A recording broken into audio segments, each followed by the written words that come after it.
साथियों नमस्कार। ये वीडियो मेरे उन सभी विद्यार्थियों के लिए, उन सभी मित्रों के लिए है जिन्होंने हाल ही में एमएससी में एडमिशन लिया है। चाहे वो सीयूईटी क्रैक करके हो, चाहे डीयूईटी क्रैक करके हो, या आपके जो भी लोकल स्टेट लेवल की जो यूनिवर्सिटी है उनका अलग से इंट्रेंस एग्जाम क्वालिफाई करके एडमिशन लिया हो। फर्स्ट ऑफ ऑल आपको बहुत बहुत बधाई हो। और आपने जो भी ग्रेटिट्यूड भरे मैसेज भेजे, नो डाउट वो हमारे लिए एक इंस्पिरेशन का काम करेंगे, हमको मोटिवेट करेंगे और डेफिनेटली कुछ आगे भी कुछ बेटर काम करने को मोटिवेट करेंगे। राइट, अब अभी आपको क्या करना है उसको लेकर के हम चर्चा करेंगे। तो एज यू नो, बीएचयू और डीयू दोनों एक ऐसे इंस्टीट्यूट है जहां फर्स्ट ईयर में फेल होने की या बैक लगने की 100% संभावना रहती है। हरदम फेल होने की तलवार या बैक लगने की तलवार लटकती रहती है।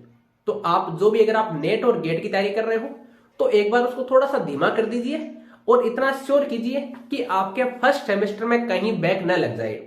ध्यान रखना, डीयू बीएचयू हो सकता है और भी इंस्टीट्यूट होंगे, लेकिन मैं तो खुद बीएचयू में पढ़ा लिखा हूं तो मुझे तो पता है बीएचयू में तो हवा नहीं लगती स्टार्टिंग में। तो स्पेशली जो अगर हमारे जैसे बंदा जाता है वहां तो उसकी तो हवा बिल्कुल भी नहीं लगी थी।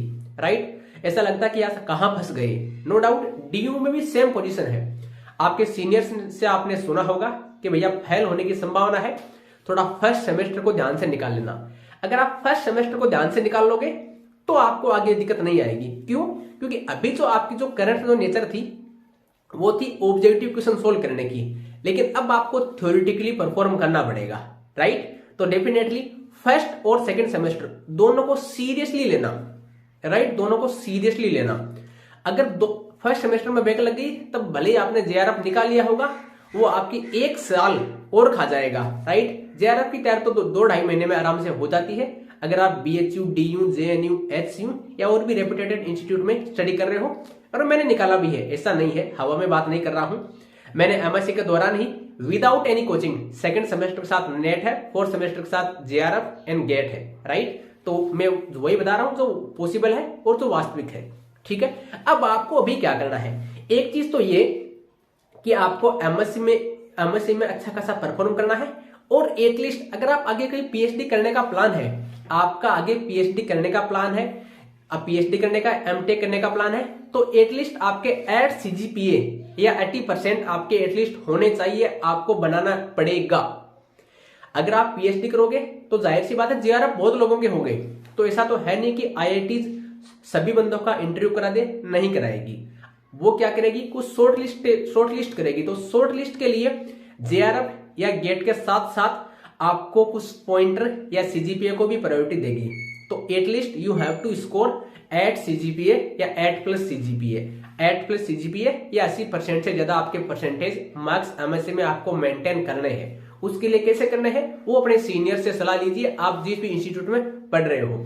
नो डाउट इन परसेंटेज की ज्यादा वैल्यू नहीं होती, लेकिन इंटरव्यू के टाइम पे अगर आप पीएचडी का इंटरव्यू देते हो तो शॉर्ट लिस्ट करते हैं। तो कई बार कुछ आईआईटीज ऐसी होती हैं जो 8+ सीजीपीए से नीचे नहीं बुलाती है, 8 सीजीपीए से नीचे वाले कैंडिडेट हैं उनको नहीं बुलाती है। तो इसके लिए आप 8 सीजीपीए एटलीस्ट मेंटेन करना पड़ेगा। उसके लिए कैसे तैयारी करनी है अपने सीनियर से डिस्कस कीजिए। साथ साथ में आपको दो तीन कैरियर खुलते हैं यहां से। एक तो सिविल सर्विसेज वाला है, वो तो आप ऑलरेडी उसके लिए तो एलिजिबल हो, बीएससी कर चुके हो, नो डाउट। राइट, उसके अलावा आप एक तो टीचिंग एंड नॉन टीचिंग। तो सबसे पहले मैं नॉन टीचिंग वाले की बात करता हूं। नॉन टीचिंग वाले में टेक्निकल फील्ड की, क्या एमएससी का बंदा भी टेक्निकल फील्ड में जा सकता है? जी हाँ साथियों, जा सकते हैं। हमारे 3 सीनियर जिन्होंने एमएससी के बाद में एमटेक किया, आईआईटी खड़गपुर से किया, राइट, वहां में जो कंप्यूटर साइंस वाला होता है उससे किया। एक का जो हमारे सीनियर मैम है उनका प्लेसमेंट है 29 लाख 29 लाख का। 2 सीनियर है जो एक का 32 लाख है, एक का 33 लाख प्लेसमेंट। साथियों एमएससी के बाद में एमटेक करने वालों का प्लेसमेंट बीटेक वालों के इक्विवेलेंट लग रहा है। आप देख सकते हो टेक्निकल फील्ड में भी एमएससी वालों का कितना स्कोप है आफ्टर 2 ईयर एमटेक। राइट, और बेरोजगार नहीं रहते हैं फिर। राइट, ये है साथियों एमटेक वाला जो आपके सामने कैरियर ऑप्शन है एमएससी के बाद में। लेकिन इसके लिए आपको क्या करना पड़ेगा, गेट में एटलीस्ट आपको अंडर 100 में आना होगा।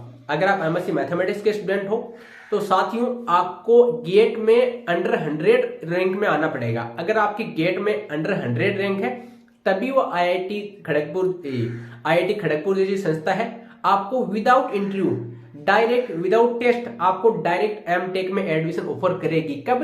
अगर आपकी गेट में अंडर 100 रैंक है, अगर कंप्यूटर साइंस में वहां एडमिशन मिल जाता है और नॉन टेक फील्ड में आप कैरियर बनाने के इच्छुक हो, पैसा बहुत है, बहुत पैसा है, राइट। तो आपको एमएससी के साथ साथ गेट में अंडर 100 रैंक में आना है। अगर आप नहीं आते हो तो साथियों नॉन टेक फील्ड में आप जाना थोड़ा सा मुश्किल हो सकता है आपके लिए, राइट। अब मैं दूसरा बात करता हूं जो टीचिंग फील्ड के लिए, स्पेशली अगर आप पीएचडी करना चाहते हो कहीं से भी, तो सबसे पहले या आईआईटी से करना चाहते हो तो आपके पास एमएससी के साथ या कहीं भी आप पीएचडी करने से पहले आपके पास जेआरएफ और गेट, या तो जेआरएफ हो या आपके पास गेट में अच्छा खासा 80 रैंक के साथ आप क्वालिफाई करें।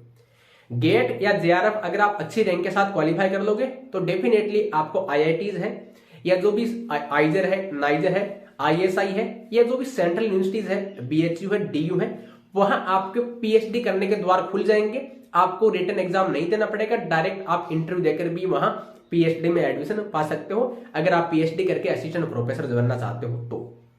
उसके लिए साथियों आपको डेली 1 से 1.5 घंटा, जो नेट का सिलेबस है, गेट का सिलेबस है, 1 से 1.5 घंटा, 1 घंटा पढ़ा, आधा घंटा क्वेश्चन लगाया, कोई भी टॉपिक पढ़ा, आधा घंटा क्वेश्चन लगाया, डेली आपका रूटीन यही रखना है। आपका जो एमएससी वाला कर रहे हो वो कीजिए, खूब मस्ती कीजिए, खूब कैंपस में एंजॉय कीजिए। आपकी जो भी एक्स्ट्रा करिकुलम एक्टिविटीज है, लाइक स्विमिंग है, बैडमिंटन खेलना है, और कोई भी खेल में आप पेंटिंग में, सिंगिंग में रुचि दिखाते हो, तो जैसे बीएचयू जैसे इंस्टीट्यूट में हर टाइप की आपको फैसिलिटी भी मिल जाएगी और आपको माहौल भी मिल जाएगा।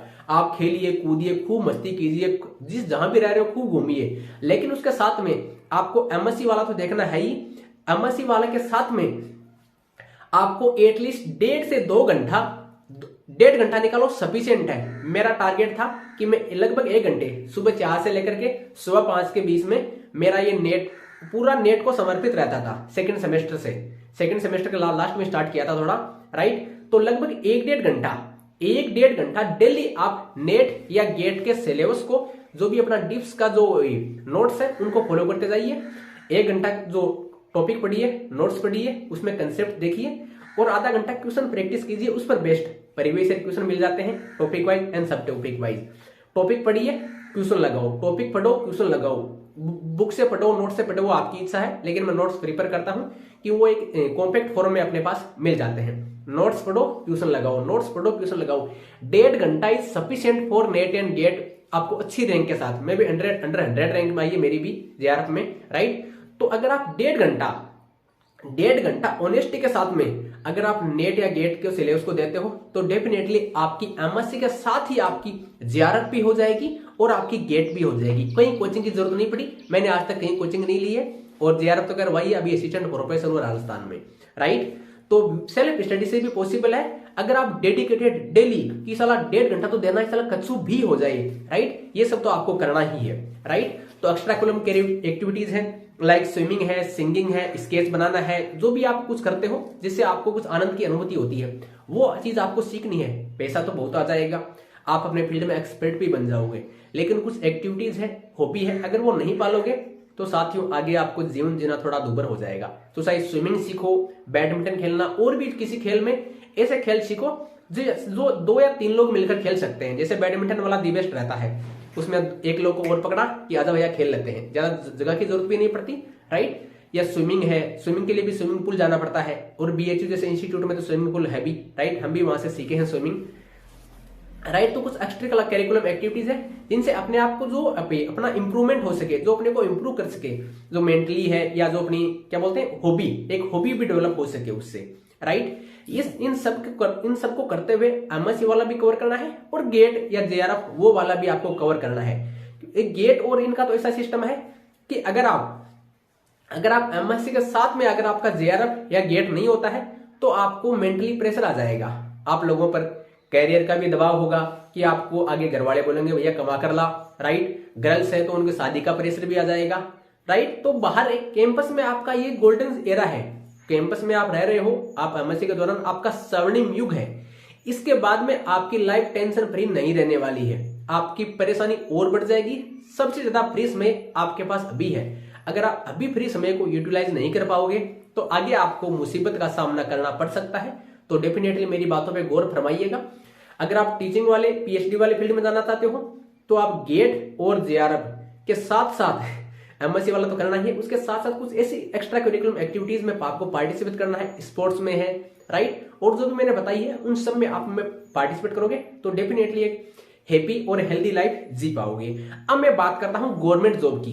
गवर्नमेंट जॉब जैसे जिसमें पीएचडी की दरकार नहीं होती, जैसे आपका टीजीटी है, पीजीटी है, फर्स्ट ग्रेड है, सेकंड ग्रेड है, राइट। इसमें साथियों बीएड भी साथ में मांगते हैं, राइट। वो एमएससी के साथ में बाद में आपको बीएड करना होगा। कुछ स्टेट ऐसे हैं जो बीएड को मैंडेटरी नहीं कर रखा वहां, राइट। तो एक कैरियर ऑप्शन आपके पास वो भी है। तो उसके लिए क्या करें आप, साथ साथ से ही एमएससी के साथ साथ से ही नेट और गेट दोनों तो आपके पास कंपलसरी होने चाहिए, ताकि आपके सामने आगे कैरियर ऑप्शन का आपके पास डाइवर्सिटी मिल सके, राइट। उसके साथ में जो भी आप स्टेट की तैयारी कर रहे हो, जैसे मान लीजिए आप राजस्थान में फर्स्ट ग्रेड की तैयारी कर रहे हो तो फर्स्ट ग्रेड का सिलेबस निकाल लिया और उसके अनुसार कुछ ना कुछ पढ़ना स्टार्ट कर दिया, राइट। जैसे राजस्थान जीके है, थोड़ा थोड़ा पढ़ना स्टार्ट कर दिया। यूपी में है तो यूपी में जो भी एग्जाम होते हैं, टीजीटी है, पीजीटी है, उनके लिए थोड़ा थोड़ा पढ़ना स्टार्ट कर दिया। अगर अभी से पढ़ना स्टार्ट कर दोगे तो फर्स्ट भर्ती में, पहली भर्ती में आप क्वालिफाई कर लोगे, आपको दोबारा से एग्जाम देने की जरूरत नहीं पड़ेगी। अदरवाइज अगर पहली भर्ती में क्वालिफाई नहीं किए साथियों, आपको सारा सिलेबस दोबारा से पढ़ना पड़ेगा। और अगर सारा सिलेबस साथियों दोबारा पढ़ते हैं तो अंदर की पीड़ा क्या होती है वो बंदा खुद ही समझ सकता है कि सारा सिलेबस दोबारा से पढ़ना पड़ेगा, वही टाइम दोबारा से आपको इन्वेस्ट करना होगा, राइट। आपकी लाइफ बोरियत भरी हो जाएगी। तो धीरे धीरे आप आगे जो भी आपका कैरियर ऑप्शन बनाना चाहते हो उसका थोड़ा थोड़ा कुछ कैरियर पढ़ना स्टार्ट कर दीजिए, उसमें कुछ एफर्ट लगाना स्टार्ट कर दीजिए।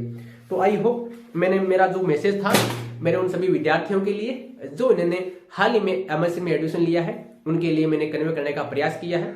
और कोई क्वेरी हो माय डियर स्टूडेंट्स आप कमेंट सेक्शन में पूछ सकते हो। आपका बहुत बहुत धन्यवाद अपना प्यार बनाए रखने के लिए। कोई भी क्वेरी आए कमेंट सेक्शन आपके लिए खुला है। और बीएचयू और डीयू में जो पढ़ रहे हैं ध्यान रखना साथियों, ईयर बैग लाइन लगने का संभावना बहुत ज्यादा रहता है, तो आपको एमएससी वाला ठीक ठाक कवर करना है, राइट। बहुत बहुत धन्यवाद।